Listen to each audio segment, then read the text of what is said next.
awakening, and transformation.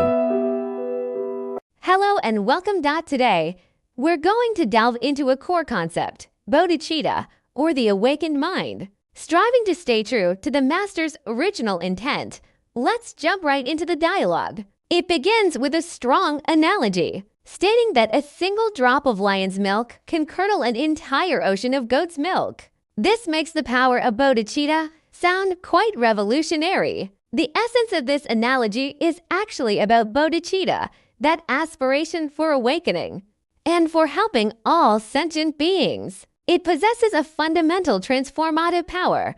Think of lion's milk here representing awakening, while goat's milk is like the immeasurable eons of accumulated karma. These two are completely different in nature. So, the point here isn't just about immense power, but that awakening and afflictions are fundamentally incompatible. When awakening enters, those old habits cannot remain. It's like a chemical reaction. The master then uses an even more relatable analogy, which I find clearer. If a single mouse drops into a very good pot of kinji, even if it's just one, you probably won't want to eat it, right? Right? Definitely not. This means that when you truly understand, through wisdom, the problems and faults of afflictions and habits, it's like you truly see that mouse. Knowing it's bad and harmful, you naturally won't want to cling to it. This is the clear understanding that bodhicitta brings through awakening, and it can then destroy afflictions. So, awakening isn't just knowing, it's truly seeing through and generating a decisive power. The dialogue also mentions many mundane examples, like attachment to food and appearance. What's the connection between these and the awakened mind? These examples highlight a key point. Our perceptions of what is good and bad are often influenced and conditioned by our environment. Like clothes absorbing smells, unconsciously, fixed views are established. The master gives examples like Peruvian frog juice, Guangxi cow dung soup, and even cheese with worms, which are considered delicacies in some places, but are unacceptable to us. This indicates that many standards are relative and habit-formed. Similarly, consider the attachment to appearance, makeup, the pursuit of beautiful clothes, and even the now popular photo editing software. The master believes that if taken to extremes, it's a form of self-deception. Why? Because excessive embellishment often reflects a deep-seated inability to accept one's true self. True awakening is the ability to see through these rather superficial appearances and honestly face oneself, rather than living in the illusions created by oneself or others. This is indeed something worth reflecting on. Next, the dialogue shifts to another analogy, saying bodhicitta is like the kalavinka bird, even in the egg or just hatched. Its potential is already immense, far surpassing other birds. Does this mean that once this aspiration is made,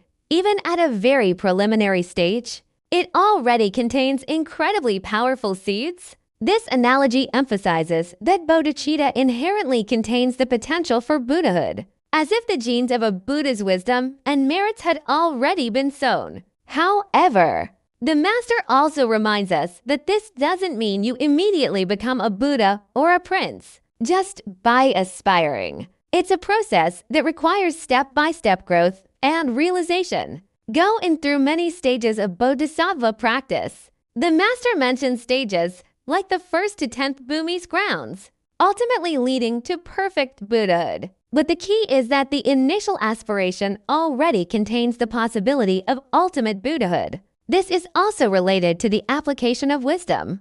The master mentions that a Buddha has the ability to know what to do, when, and where it's best. This reminds us not to be like ordinary people, often impulsively driven by a sudden thought, a delusion, acting without considering the time or occasion, which can instead damage merit and destroy dharma wealth, messing up good deeds. This requires wisdom to discern. So, having aspiration and potential alone isn't enough. The key is the subsequent training and how wisdom is applied. Finally, the analogy of the sharp spear seems to summarize the practical aspects. This analogy is very crucial, truly hitting the nail on the head.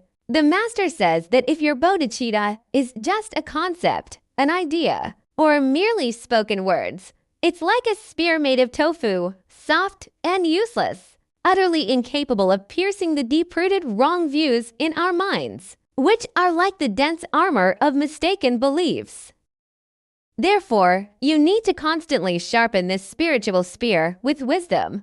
How do you sharpen it? Through continuous observation, contemplation, and verification. For example, returning to the earlier examples, you continuously observe, both in others and yourself, the attachments to appearance, diet, and achievements. Ground the stones of wisdom to clearly see their illusory and binding nature. When you continuously use wisdom to sharpen your awakened mind, making it increasingly keen and sharp, those stubborn afflictions and habits will naturally lose their footing.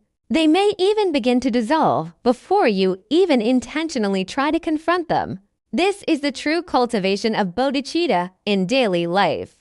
So the key is that wisdom, the insight gained through observation. It is the grinding stone that makes good aspiration effective. So, to summarize, today we discussed bodhicitta, the awakened mind. It's inherently like lion's milk, or the Garuda bird, possessing immense potential to transform our lives and break through afflictions. However, this potential requires actual effort from us. We need to rely on wisdom as the whetstone, constantly observing, reflecting, and practicing, like sharpening the keenest spear, to truly make it sharp enough to penetrate the confusion and attachments within our minds. Finally, I'd like to leave you with something to ponder. In your life, are there any seemingly deeply rooted beliefs or habits that might be worth taking out this awakened mind, this spear that still needs sharpening, and starting to examine and sharpen it with wisdom?